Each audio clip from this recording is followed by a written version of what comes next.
আজকে যে কথাটা বলতে চাই সেটা অনেক গুরুত্বপূর্ণ একটা কথা। কারণ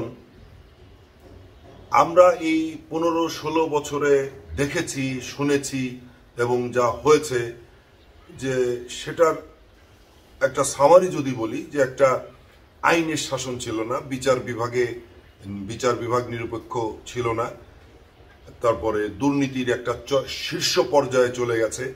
সবকিছু মিলিয়ে দেশটা একেবারে তলাবিহীন ঝুড়ি যাকে বলে সেটাই হয়েছে। কিন্তু একটা জিনিস খুব মাথায় রাখতে হবে যে নতুন করে আবার সেরকম কিছু যেন না হয়। কথাটা এই কারণে বললাম যে কাউকে যদি ধরা হয়, ধরা হচ্ছে এবং অনেকের নামে কিন্তু মামলা দেয়া হচ্ছে। যেমন ধরেন যে সাকিব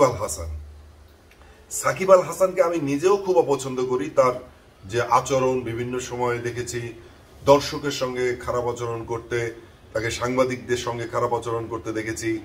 তার ভক্তরা তার সঙ্গে ছবি তুলতে গেছে, মোবাইল ছুঁড়ে ফেলেছে, তাদেরকে মেরেছে, নানান ধরনের খারাপ আচরণ দেখেছি। সেই কারণে ব্যক্তিগতভাবে আমি একেবারেই সাকিব আল হাসান ব্যক্তি সাকিবকে আমি পছন্দ করি না। আমি সেগুলো নিয়ে কিন্তু অলরেডি 2টো ভিডিও বানিয়েছি। কিন্তু সাকিব আল হাসানের নামে একটা মার্ডার কেস হলো, বিচার কিন্তু সুনির্দিষ্টভাবে বিচারটা হতে হবে। আইনের শাসন যদি আবার না পাই তাহলে কিন্তু যা ছিল মানুষ কিন্তু তাই বলবে। আবার মানুষ কিন্তু বলা শুরু করবে, যে যায় লঙ্কায় সেই হয় রাবণ। এই যে সাবেক বিচারপতি শামসুদ্দিন আহমেদ মানিক ধরা পড়েছে, দেখেছি তিনি পালিয়ে যাচ্ছিলেন। তাকে নিয়েও কিন্তু আমি 2টো ভিডিও বানিয়েছি, আমার এই চ্যানেলে আছে, আপনার ইচ্ছে করলে দেখতে পারেন। আমি খুব ঘৃণা প্রকাশ করেছি তার আচরণের জন্য, তার বিভিন্ন সময়ে যে বিভিন্ন রাজনৈতিক কথাবার্তার জন্য করেছে। কিন্তু ব্যাপারটা হচ্ছে যে মানুষ খুঁজছে, কাদেরকে খুঁজছে? এরা পালিয়ে আছে। যেমন ধরেন ফেরদৌস পালিয়ে আছে, মাশরাফি বিন মুর্তজা পালিয়ে আছে, সে কিন্তু নেই জনসমক্ষে। কিন্তু এদেরকে পেলেও কি এভাবে ধরে দড়ি দিয়ে বেঁধে রাখা হবে? ব্যাপারটা হচ্ছে যে মাশরাফির বিরুদ্ধে কি অভিযোগ আছে, সেই সুনির্দিষ্ট যদি কোনো অভিযোগ থাকে, কোনো দুর্নীতি থাকে, সেই মামলা করলে সেভাবে মামলা করতে হবে। ধরে গড়ে যদি মামলা হয়ে যায় সেগুলো কিন্তু একেবারে প্রশ্নের সম্মুখীন হবে। ফেরদৌসের কথা বলছিলাম, ফেরদৌসের বিরুদ্ধে যদি কোনো অভিযোগ থাকে সেটিকে আপনারা খুঁজে বের করেন, যদি মামলা দিতে হয় সেই নির্দিষ্ট অভিযোগের বিরুদ্ধে মামলা দেবেন। গড়ে যদি মামলা দেওয়া হয় তাহলে এটা কিন্তু একেবারে হ্যারাসমেন্টের জায়গায় চলে যাবে। বিগত সরকারে আমরা দেখেছি যে বিনা বিচারে আয়নাঘর বলি, ডিবির অফিস বলি, জেলখানায় বলি, মানুষ কিন্তু বিনা বিচারে বছরের পর বছর থেকেছে। অনেকে গুম হয়েছে, অনেককে খুঁজে পাওয়া যায়নি, অনেককে হয়তো খুঁজে পাওয়া যাবেও না। এই সমস্ত নিন্দনীয় কর্মকাণ্ডে সবসময় কিন্তু আমরা সমালোচনা করেছি। এখন ব্যাপারটা হচ্ছে যে এই যে ধরেন অনেকের বাড়ি পোড়ানো হলো, মাশরাফির বাড়িটাও পোড়ানো হলো। বলতে চাচ্ছি যে প্রতিহিংসার রাজনীতি যেন না হয়, এটা খুব মাথায় রাখতে হবে।